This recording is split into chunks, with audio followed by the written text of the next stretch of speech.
નમસ્કાર, સાબરકાંઠા ન્યૂઝ 24 ચેનલમાં આપનું હાર્દિક સ્વાગત છે। હું સોએબ સૈયદ। આવો આજના મુખ્ય સમાચારો પર નજર નાખીએ।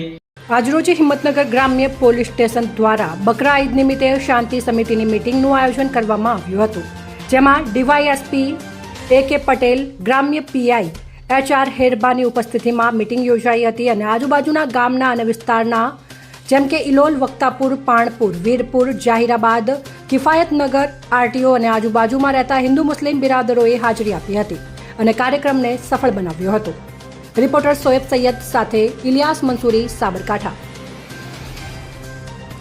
સાબરકાંઠા ન્યૂઝ 24 ને સબસ્ક્રાઇબ કરી લાઇક કરવાનું ભૂલશો નહીં, જેથી આવનારા સમયમાં ઝડપથી આપના સુધી સમાચાર પ્રાપ્ત થઈ શકે। રિપોર્ટર સોએબ સૈયદ, સાબરકાંઠા।